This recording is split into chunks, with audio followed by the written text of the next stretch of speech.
In today's video, we're working on day 12 of the 30-day scrap quilt challenge, diagonal play, everything must lean or point diagonally. Right there. We are one day behind. I will get us caught up tomorrow, so I do apologize for that.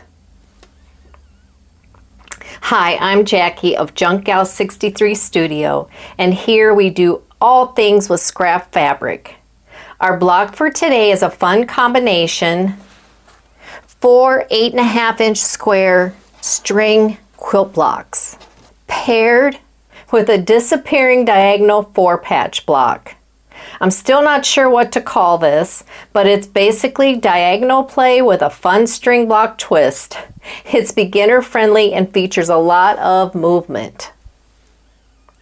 The middle strip in each string block should be approximately 3 inches wide. And I should say cut to 3 inches wide. I'm just thinking it's going to make it easier to cut, but we'll see. Whatever you have on hand to make your string quilt blocks, just use that, but we'll see how this goes. That's kind of how we do everything on this channel. I made my string blocks using P44F lightweight fusible interfacing. It just makes it easier for me. But you can skip that step and just sew your strips together and then trim them to 8.5 inches square. And the reason we need these 8.5 inches square is because when we go to sew them together and we start slicing them to make our diagonal 4-patch, we're going to lose some of it. I did 8.5 inches so that you would have plenty of room to play with.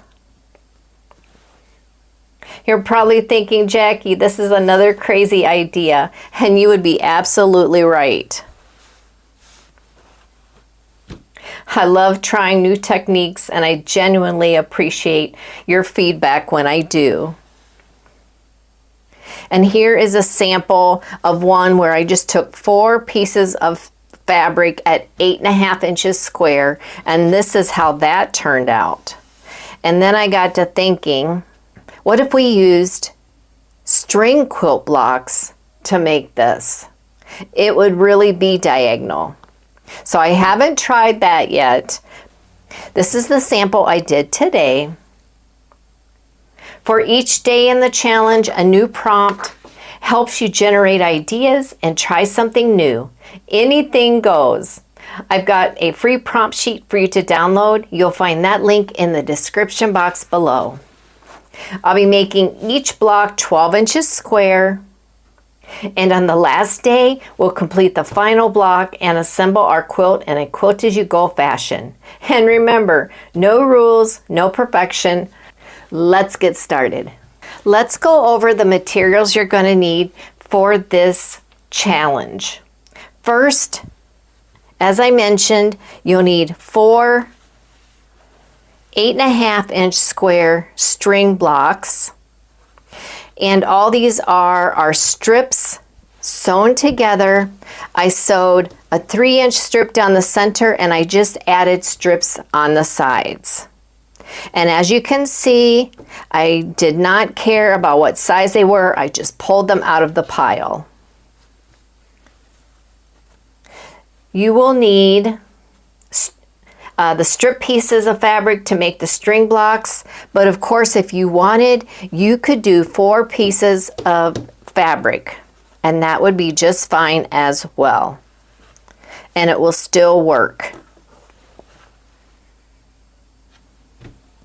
You're going to need the largest ruler that you have, because we're going to have to cut across this block. You'll need 1 piece of batting 12.5 inches square, 1 piece of backing fabric 12.5 inches square, and basic sewing notions, your rotary cutter, your mat, and as I stated, the large ruler.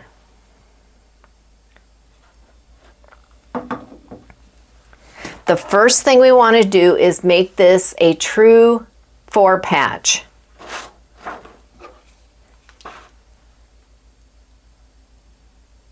You can see how large this is. And just sew it together however you'd like. I think I'm going to go with this because I have this kind of opposite. This is so pretty, right? It would be pretty on its own. So I'm just going to fold this over, clip it because I know I want to sew on this side and this side. Once I have these two pieces sewn, they'll be together, and I'll simply flip this over and sew those together. So I'm going to go ahead and do that and come back and show you the next step. I sewed my 4-patch together, and even this is beautiful as is, isn't it? I just love that. And my point even matched up in the center, so I'm pretty proud of that. But what we're going to do is make some room because you want to be able to move your mat. I don't have a rotating mat that is this size. But what you want to do is take your ruler, and from this point at the top here to this point here, we're going to measure 2 inches. There's 2 inches on my ruler, and there is 2 inches here. Just like that.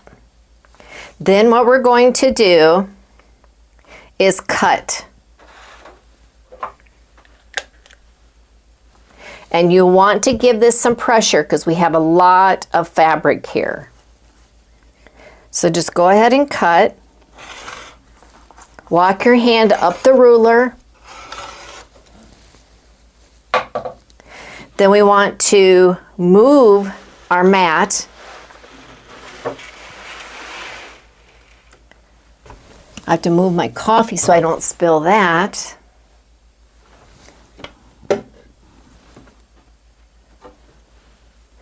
Gently lift your ruler. And over here we want to do 2 inches for this corner to this corner, and just lay down your ruler, and you want to make a cut. I know this is really crazy, guys. Move your mat again. Gently lift the ruler. Go to the point. Lay your ruler on the 2-inch mark. And if you want to change it up, you can do 2.5. You could do 3 inches, whatever you want to do.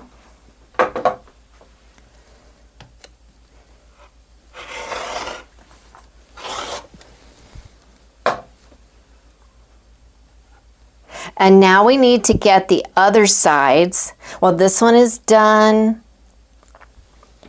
We need to do this one.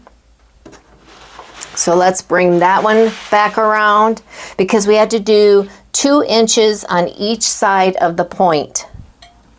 So we need to do, let me bring this back around here. There we go.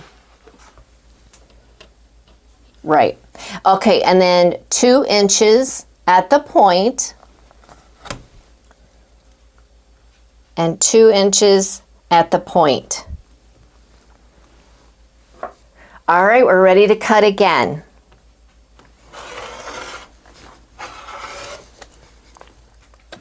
And I may have messed that one up, but that's okay. We'll make it work. Yes, I messed that one up. So we're just going to have to fix that somehow. So there's that. And then what you can do is, let me bring everything here. Hopefully you can see most of it. There you go. And you will start pulling it apart like that. Look at all the different parts. And this, I have to see what I can do with that. Now we have all these parts that we can mix and match. So what I'm going to do is rotate this one and then maybe move these two, switch these two, switch these two. What do you think? But these, I want to move this. That's still going to end up there, and that's fine.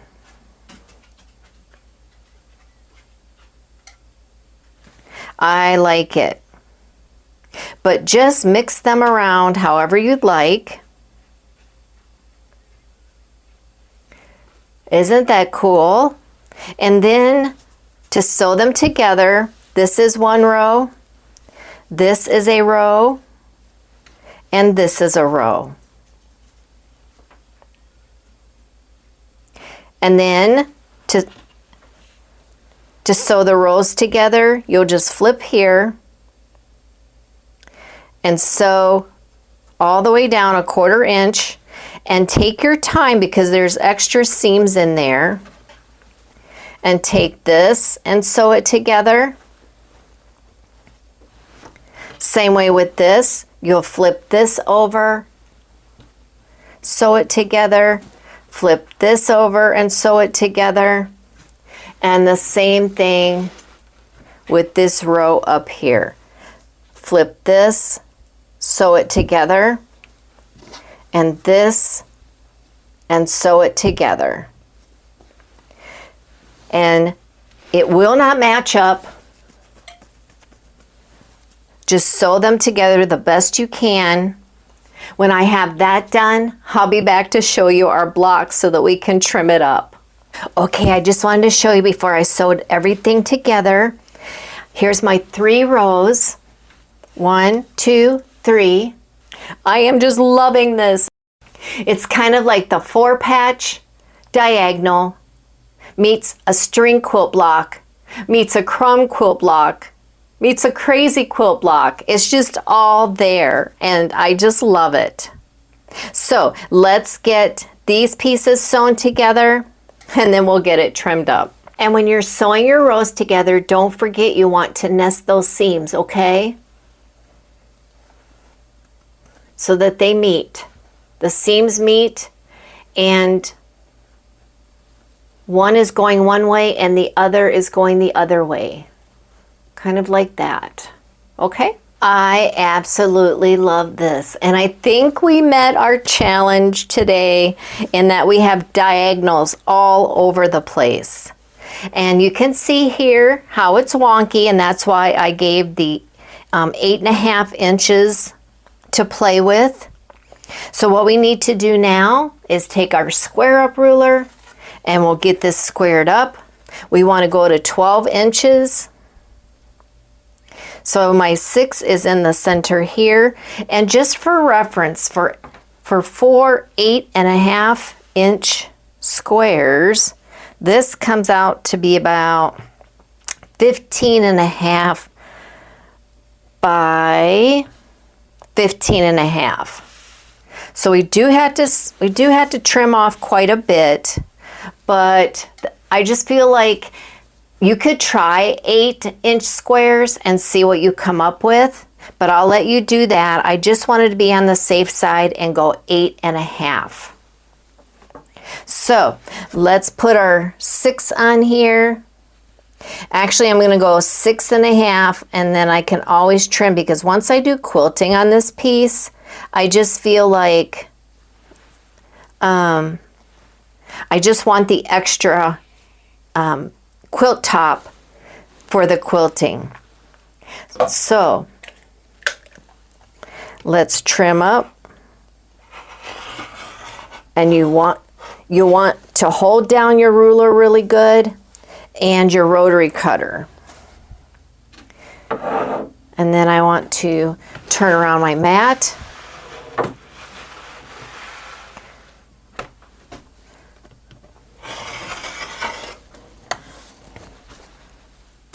just like that.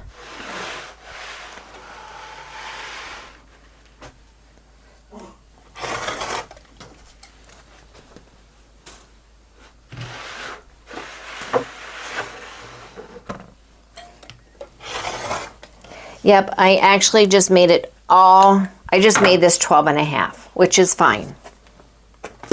Because I can still trim to 12 inches. But look at that. I love this.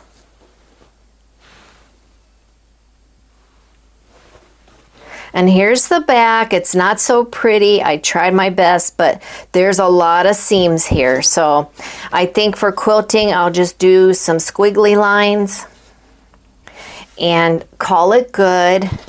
But look at the teeny tiny pieces in here. So cute. And then here's a little sliver. Here's a little sliver. This is so fun. And again, there's diagonals all over the place. I do hope you'll give it a try. I know I come up with these crazy ideas, but I know you guys can do it, and it's so fun. Here's another little sliver. How fun is that? You just don't know what you're going to get. And if you use completely different fabrics, like here I use the same ones, you just don't know what you're going to get. So let me get the batting on here and the backing, and I'll be right back to show you. I absolutely love this. I hope you enjoyed it too. Let's get this trimmed up. That looks like I've got 12 there. So I think I just need to take some off the top. We'll flip this around and we'll go in 12 right there. And I am in the center. And I would suggest when quilting this particular quilt, I would use my walking foot in my sewing machine if you have one. It sure made the quilting a lot easier.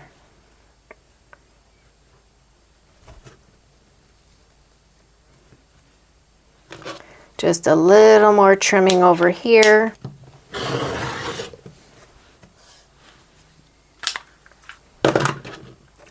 And look how cute that is.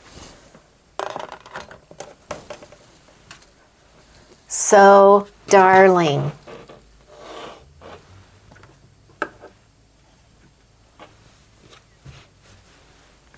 What do you think? I think this turned out so darling. I love the quilting. Look at the back.